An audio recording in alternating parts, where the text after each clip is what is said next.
Hey everyone. Today I want to talk about magic characters, specifically the advanced magic characters from ICRPG. Now, in Index Card RPG, you have a couple different options when it comes to building mages. You have the kind of classic mages you find in the Player's Guide or the Quickstart Guide, and those mages are essentially very similar to other characters. They can cast spells, but it's just roll to cast, and you're kind of good to go. Basic intelligence spells, wisdom spells, and things like that. But included in Master Edition and in its own supplement before that was the Magic book, which expanded upon the ideas of magic, of spellcasters, of mages, and the realm of the arcane, really. It added some complexity to the magic characters, gave some new options, made them more powerful, more dynamic, but also more wild and unpredictable. And so, for most of the time, you can stick with the simple roll to cast look of magic in the player's guide, but sometimes you want something a little bit more, and that's where the magic book comes in. Now, today I'm going to actually go through two character builds because in the original magic book, magic was kind of handled one way, and it's still used occasionally, because just because Master Edition came out doesn't mean you can't use anything in the previous books. But the Master Edition refined a lot of things that weren't really being used in the original Magic book, streamlined them, make them a little bit more in tune with the rest of the settings. So that way, no matter what setting you're in, whether it's Magic, Vigilante City, or Alfheim, or Warp Shell, whatever, they had a similar feel to them rather than feeling like different systems. But yeah, I'm going to go over both just to show you how each one works. And so the first one we're going to start with is actually just the Master Edition, the new updated one that's similar to other character creations. So I've got my character sheet over here, I've got the Master Edition over here on the left, and I'll go over some of the rules a little bit in just a second. But essentially you're introducing deeper spell casting, a spell cost, different spell types, mastery, and spell level. You also have the roll or burn rules, and so I'll go over each one of those kind of after we start making the characters. You've still got mercurial mishaps, what to do when things fail, how to create your own spells, and then here we've got our basic mage creation. And so aligning up with more of what you see in like Vigilante City or other things, the first thing you get to do is roll or choose a story in a destiny. Then we're going to build 10 stat points. Choose one magic starting loot item. Choose 3 magic equipment or 3 equipment from any world. That's Ghost Mountain, Alfheim, Warp Shell, anything like that. And then choose 3 level 1 spells. Now the one thing that you'll notice is there's no reference to a life form or the bioforms or anything like that. And it was actually mentioned on the Discord the other day that those things are more determined by the setting rather than, say, making a mage. So in most cases, depending on your setting, is what's going to determine if you use a life form or not. In this case, I'm not going to use a life form, but otherwise I could just say it's a human, and then I would do the +1 intelligence, +1 charisma bonus, and then move straight on to the magic creation process. All right, so the first one is our mage's story. So I'm going to zoom in here and just kind of have things ready to write down. So this is kind of like setting up the background to your story. And so you can see, scholar, gifted, chosen one. I'm just going to pick one that sounds awesome. And so I'm going to go with Fireborn. So we'll just write that up here. Because I think the idea of somebody that kind of let their magic explode a little bit unknowingly might be a way to have a kind of a haunted character. Maybe they blame themselves a little bit for it, but it's not really their fault. It's just the power that's happened, or maybe it wasn't even their fault that it happened. The magic kept them unharmed, and they still blame themselves. So some twisted kind of conflict internally for that. And then the destiny. This is kind of, the first one is where they started, and the mage's destiny of where they're going. This can kind of be the reason you've left home or what their end goal is. So let's see.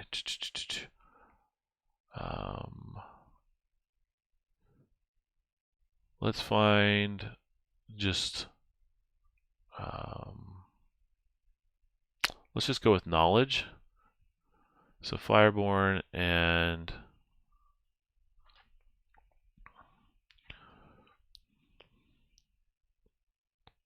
knowledge.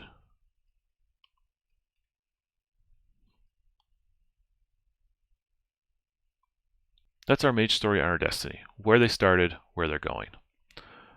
Then we have our magic starting loot. So I can just choose one piece of loot from the equipment list here. The one thing to note is that because this is a magic starting loot, it's essentially bound to you and it's useless to others. So this is something that like belongs to you. You can't be traded or given. It could be destroyed, but it's yours.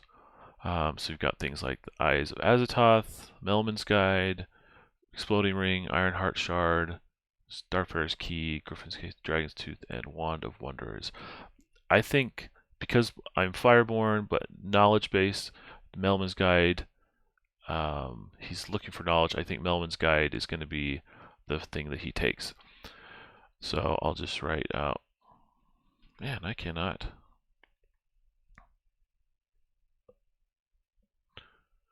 Melman's Guide here. And then it comes with the power, make an intelligence roll to locate a portal, lay, or dimension gate within 1 mile. So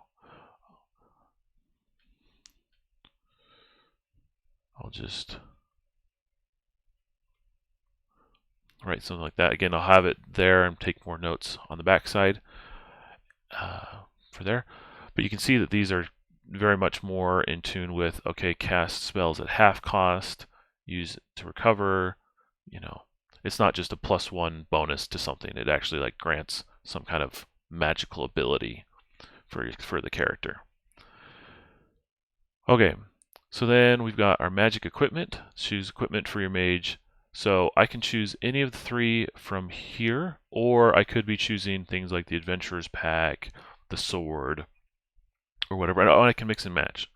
So I could choose 3 things from here, or I could go up all the way and find those. But I'll just stick with this for now. So let's go with the Roadman's Cloak.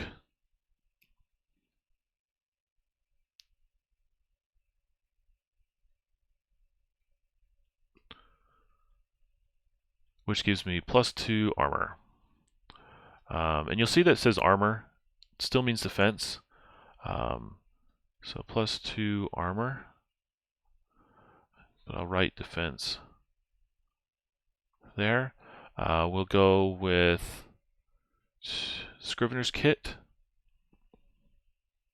Help me learn some spells. Again, my purpose is knowledge. So I'm wandering around looking for things, studying the different dimensions and all that. Scrivener's Kit, it allows you to 1 heart, basic,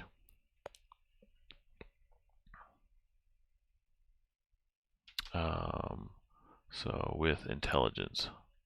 Okay, and then okay, then the last one is he'll have his nomad bundle, which is essentially like a wizard's adventure pack, medical, camping supplies.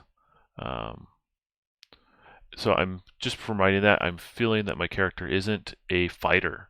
He's a scholar, so we've got that. Seems to be my trend when it comes to mages.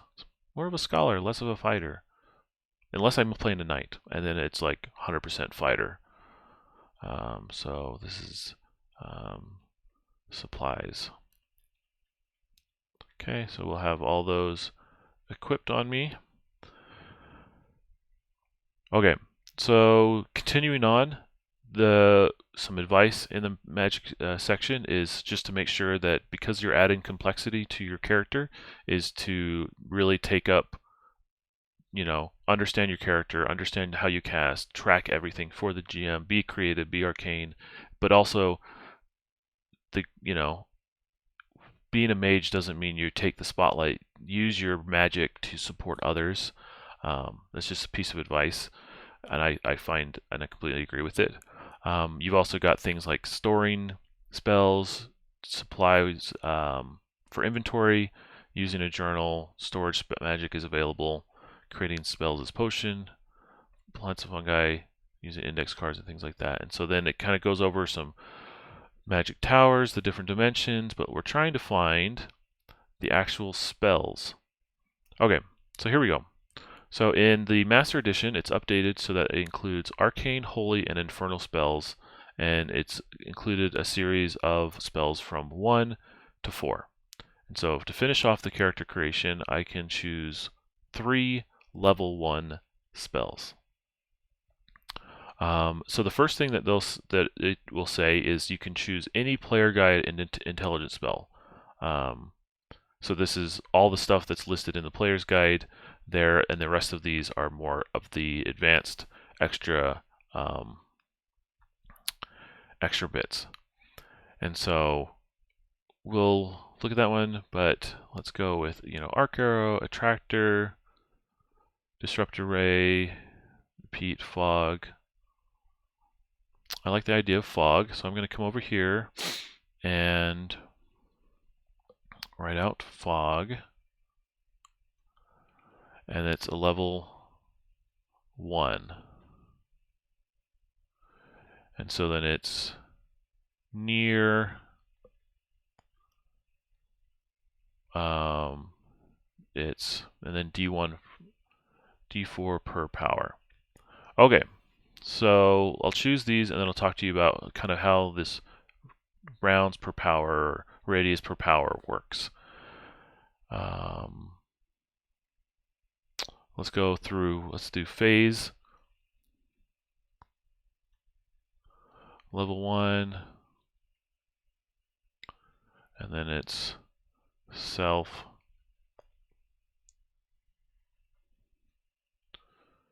one round per power.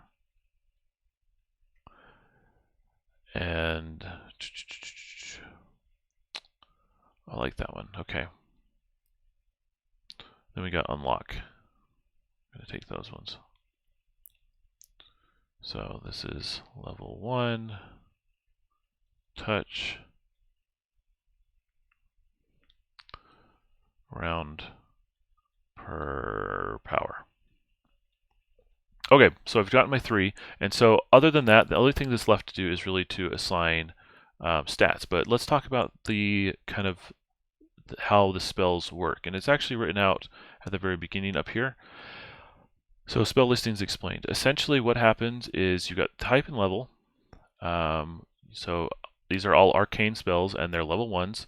They specify a target, what the spell can target. So you can, if it's listed as self, it can only be cast on the caster. If it's all near, everything within a stone's throw, within earshot, some spells use sound, all visible, single near, single close, range attack, things like that. Then you got the duration, which is things like instant, 1 turn, 1d4 turns, 1 round, a fuse, until timer, focus. So you got those. So those are kind of how the spells are listed. But when it comes to the rules of how these spells kind of work, this is the more advanced stuff rather than just roll to cast. How it works is that each level can be cast at a power. So you can cast it between 1 and 4 levels of power. The power is the multiplier. So if a spell would do 1d10 damage, it will do 4d10 when you cast at level 4. So this fog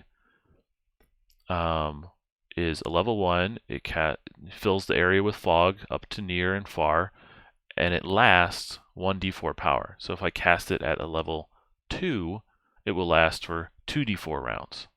Or if I cast it at level 4, it casts it 4d4 rounds, and that's how long the fog will last. But then it comes into a cost. So for each level of power is its successful cast spell. In a successfully cast spell, the mage will pay 2 stun points. Thus, the minimum cost is 2 spells and maximum of 8 skill points.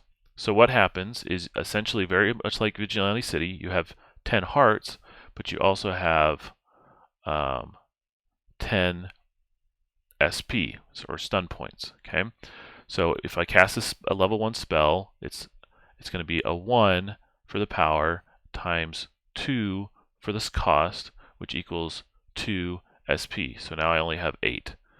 If I cast it at a level 4, it's a level times 2, it casts 8. So then I'm now at 0. So what happens is you have 10 points to start. When you reach 0 SP, you can no longer use spells. Like, that's the cost. So you have to be very careful with it. Anytime you attack, damage, or hit in any way successfully, whether you resist the damage or not, you lose the 1 stun point. I've always ruled this as more of a, like, if you're hit, damage, hit, whatever. Because, like, you can get hit and then you could potentially resist it. So, for example, a Hellion comes out and blasts you with its flame breath. It's going to hit you, but then you have a chance to resist that damage. And then you roll and you resist it. You were still hit, but you resist it. And so, if an ogre came up and bashed you over the head with a club, but it missed, you wouldn't lose a stun point because you weren't hit, But anyways, once you reach 0 HP, you can no longer use spells. And then, unlike superheroes in Vigilante City, magic users can only recover stun points by resting in safety for several hours or using other specific magical or alchemical means to recover. So this makes your choice of spells much more precious. It also makes it so that you have supplies to refuel that SP. It's also important to find places of safety. You can't just run around in a dungeon blasting fireball all day long. Like, you've got to be very conscientious of what you're doing. Then you've got spell type, which is the Holy, Arc, Infernal, and Crane. Each one kind of has its own little flavor. You've got Mastery, which comes into play. Once you get Mastery, you can mark either the class Mastery or you can mark a point of spellcasting Mastery. After 10 points of Mastery, the magic user can cast any spell of one type at 1 SP. So if I had Mastery in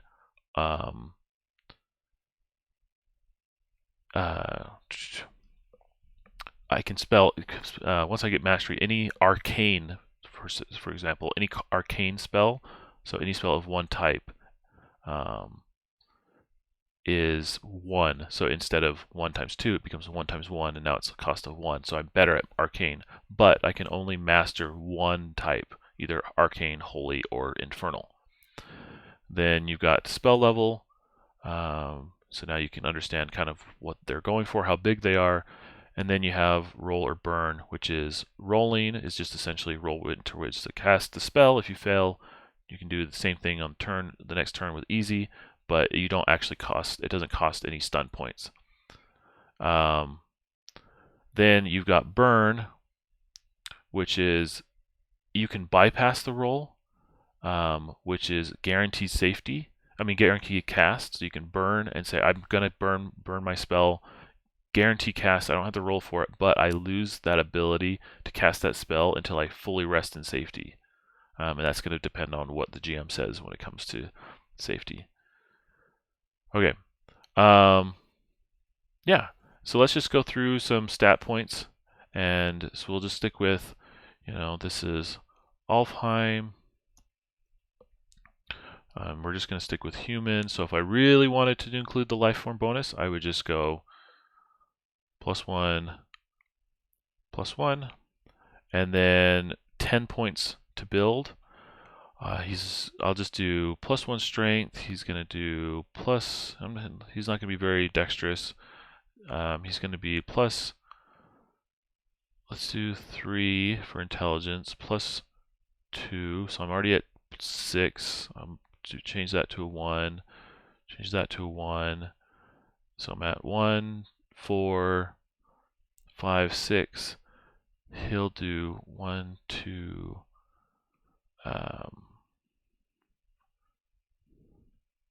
2 there. He'll do 1 basic, and he'll do 1 ultimate. So my character has +1. He's got +4 intelligence. He's a smart cookie. Charismatic since he's a scholar. +2 and +1. And then he has no con, but he has his Rhodesman cloak, so he has a defense of 2. Okay, and his name will be Brylan.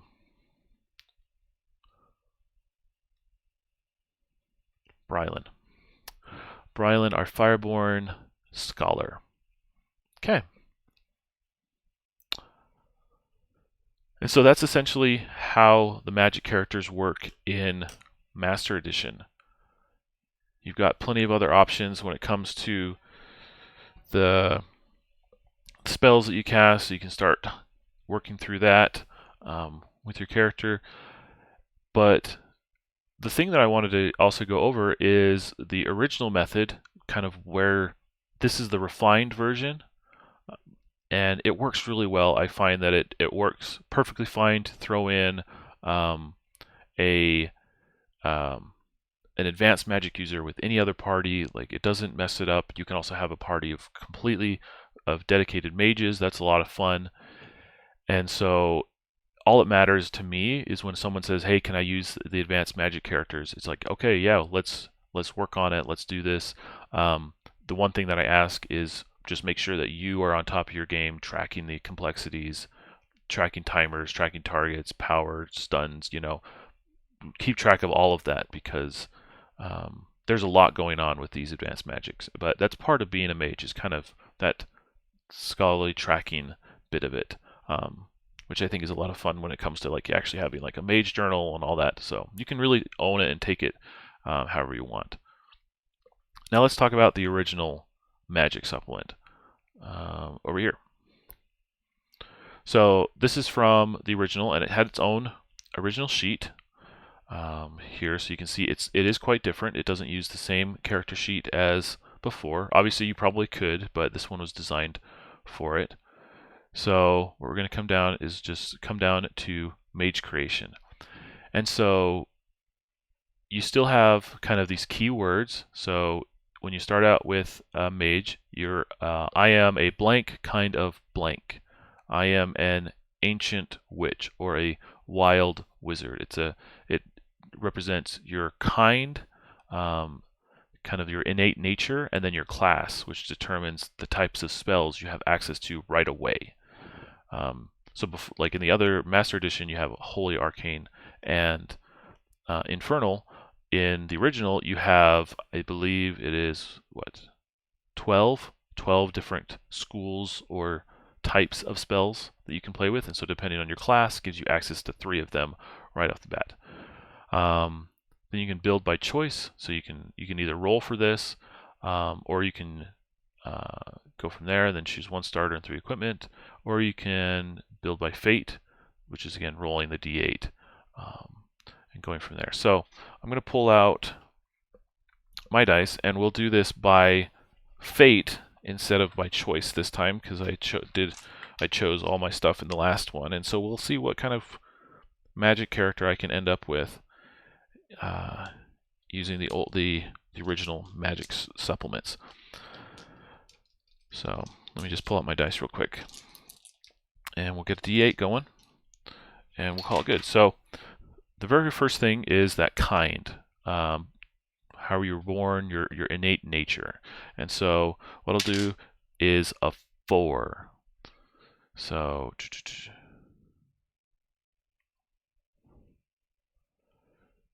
okay, so let's see. Right here, I am apparently some kind of witch.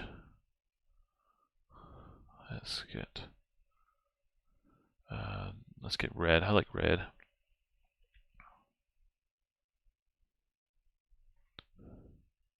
Okay, so I'm a witch. So this is telling me that I have access to elder spells, time, and curse. And so I'm going to choose one spell from each of these types. Okay. Oh, apparently I did that wrong. I should have done kind first. So nope. Let me backtrack that.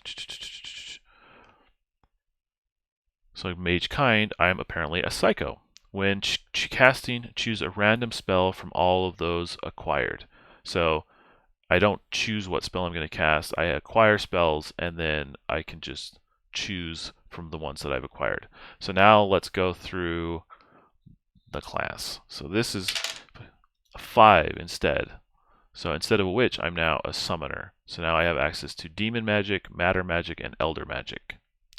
Awesome. Then we've got starter loot, which is very similar. Same things. It's one starter loot. They grant more magical focus. They cannot be traded, and they cannot be given away, but they can be destroyed. So be aware of that. Let's go with. Do I want the Eye of Azathoth, which casts demon spells at half, or Exploding Ring? I think as for a Psycho, I'm going to go with Exploding Ring.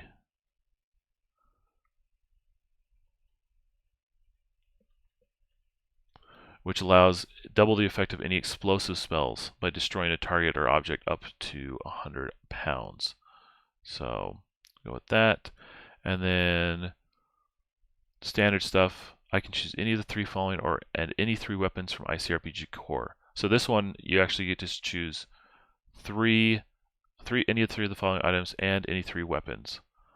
So I could choose swords, weapons, all that kind of stuff. But I'm just going to go through here. I'll do a power crystal, which explodes as a magical bomb.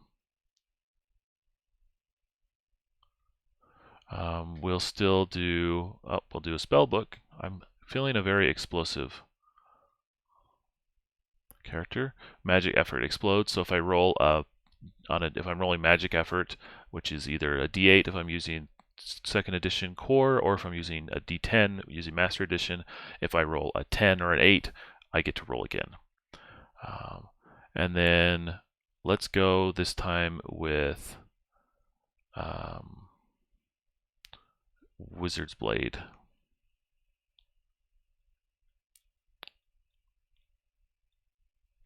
Okay.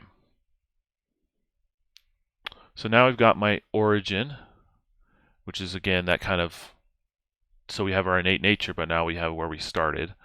So I'll roll a d12 for that. See what I end up with. I got an 8. I have an inheritance, so I've gained these powers and these items. Inheritance, I can spell, especially when the word is right there in front of me. And then we can go back to Destiny, roll a d8, a d12, sorry, and I am driven by power. I've clearly lost my mind. Okay, so then we're talking about the character sheets. So the first thing we've got is our basic stats for things. You can see that this is kind of older, so it doesn't have the gun effort. 4, 6, 8, and 12. You can still add that in. It's still armor. So you can play this however you want, whether that's in the core edition or the master edition. You've got these bubbles to track, what class and mage kind you are, your gear, and then these bubbles down here are to track your mastery and the spell types that you know. So, and essentially your progress on each. So when I took a spell, I know, let's see, the magic demon, it was matter and elder. Okay. So again, same advice. Track your stuff, be good, know your stuff. So here's where we're going to get into the differences of rules. And so I'll go over these first rather than picking the spells. So power and cost is still there, but here's the thing this time. So the power is still 1 to 4, okay, and it multiplies the effects of the spell. Casting a spell requires the caster sacrifice spell level times spell power in HP. This is the difference. In the original Magic supplement, you use HP instead of SP, so health points instead of stun points. So every character starts out with a heart of health in order for me to cast a level 1 power spell a level 1 spell at power 1, it's going to cost me 1 HP. But if I want to cast a level 4 spell at power level 4, it's going to cost me 16 HP. And I know what you're saying. That's just going to drop you automatically. Yes, that is going to drop you automatically. Or, unless you have some other kind of thing to do it. But you get to cast a level 4 spell at a power level 4. Like, mages are explosive, and their sacrifice can be a key moment in the game. So it's something to be aware of, especially when you're playing with HP rather than SP. And so then you still have the roll to burn and the burn. So you can just say, I'm going to burn this, and I'm going to automatically cast this 4x4 spell and call it good. Yeah, it's intense, but it's kind of awesome. Okay, so then here's where it talks about the spell mastery. These are these little bubbles. Each type has 4 small bubbles to fill in. Once the 4th bubble is filled in, you have mastered that type of spell. So in Master Edition, it's rolling d20s, getting 10 mastery points, and then you master a type. This one allows you to master cast spells that mastered at half cost. The spell of the cast can never be less than 1. So now instead of once I've mastered something, I can say it costs half, and so I can cast that spell at H HP instead of 16. And then you gain a mastery bubble, just like a milestone, where you're kind of gifted it in a moment, where if something terrible happens, when you hit turning point, something weird, all this kind of thing. So it becomes much more of a milestone approach rather than just rolling for mastery. You still got your mercurial failures, you've got basic spell creations, things like that, spells, potions, using your index cards in our wizard's tower, still there, our dimensions. And then here's where we come with the spells. So there's a little bit more complexity to these original spells, and that's okay, it kind of gives more flavor. And so you've got your spell name, you've got your spell level, you've got the spell type, the effect that it describes, the target, which is things like, okay, you can target yourself, the duration, which is like 1 round per power, the acquisition, so this is kind of explaining how you can learn or acquire the spell, which I think is really fun, because if a player is the kind of mage that looks at their spell book and says, I really want to learn astral flight, well, you've got to find a scroll, some kind of ember scroll, or study this. Okay, how can I include that in the game, or how can I do this in my off time, or whatever we do in the game to acquire that? And it gives the GM an opportunity to say, this is what you want, I will include that in the game. So then the next session or two, you include a scroll that includes astral flight as a spell, as a piece of loot they could find. And then you've got a little bit of lore. Things like that. So then you've got selections of spells here. So let's go through and pick 3 spells for my character, which is Demon, Matter, and Elder. So let's start with Demon, and then we'll go to Elder, and then we'll go to Matter. So we'll scroll down here, and we've got our Demon Magic. And so you can see Animate Dead, 1 corpse per power boon, a bat, So this one, I like this one because it's like, okay, study or you slay a creature that can grant you that power. Then we got shadow form or possession. So I think, see, my Psycho is going to be casting spells randomly. So I think I'm going to go with shadow form as his spell.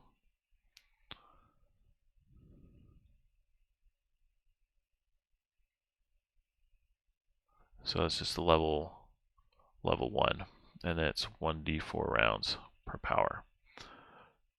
And again, you see that it comes over here and you look at it, it says you can, I didn't pick this at the beginning, I could gain the spell as a boon from a demonic entity. How does that work in the game? I don't know, but it sounds like a pretty fun adventure.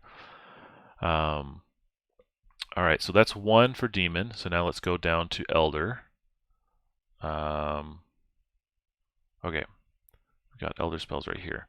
So Raven Prism, the Winged Spell Stone, Zeke's Last Dance.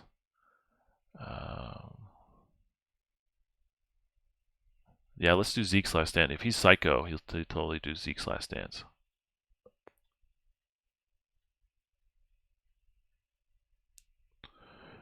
Concentration. So as long as I'm concentrating, I can cast it. All those who can see me and study. And then for the last one, we got to scroll down to matter. All right. So we've got create acid, destroy object, Moloch's matter, storm of knives, or Thomivore.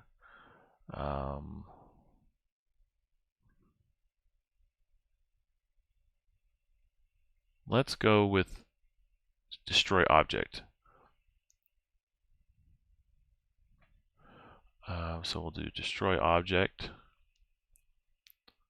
and then it's instant, single, and we'll go from there. So at any point, I can do that. So then you can see here, like destroy object, it's destroy 100 pounds of mass per power cast. So 100 pounds, 1 power. If I want to do something up to 400 pounds, I have to cast it at power level 4, and that's going to cost me a level 1 times 4 equals 4 HP. Instant thing, single near, things like that. And then we get back into the stats. So just like before, you're using stat points. If you're using core, it's going to be 6 what is it?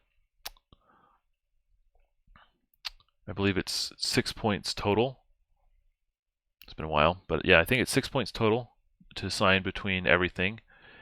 And so you're just following the basic there, or you can do the 6 points for stats and 4 points for effort, which I'll just do real quick.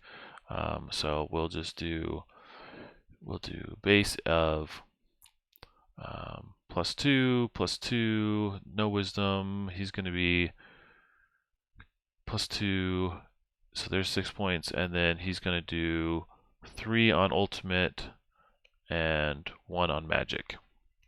So he's got a +2. He's going to do +2, +2, 1, 3, and he's going to just have 0 armor. Okay. And so he's going to be pretty tricky.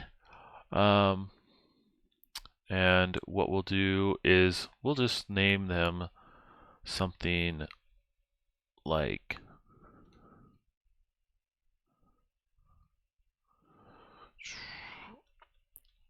Douglas, something like that. And so yeah, so you can see that there's this difference between the two. They're both great. They're both options. One uses stun points, one uses health. Both are options. One has more spell types. One's streamlined them down, added more to each.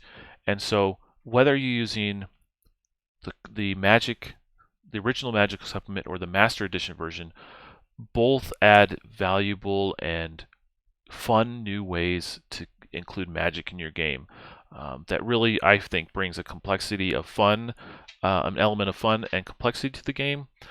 And I wouldn't be afraid of allowing, and being afraid of these mages, because even though they can be explosive and world bending and just really dynamic, the limiting factor of health and stun points can also kind of control that a little bit, kind of resist just the fireball, but it also, if they're playing characters that are there for the team and being the hero, then I've seen so many great moments of mages really shining in clutch moments and it's just such a cool thing. So if you haven't had a chance yet, definitely recommend just grabbing the advanced magic stuff, building a character, throwing them into your next one shot, or including them in the next game opportunity you have. Just try them out, because it's definitely worth playing with and seeing what you like. And if not, you can always go back to the player's guide, simple roll to cast mages, which are also super awesome as they cast their intelligence and wisdom spells.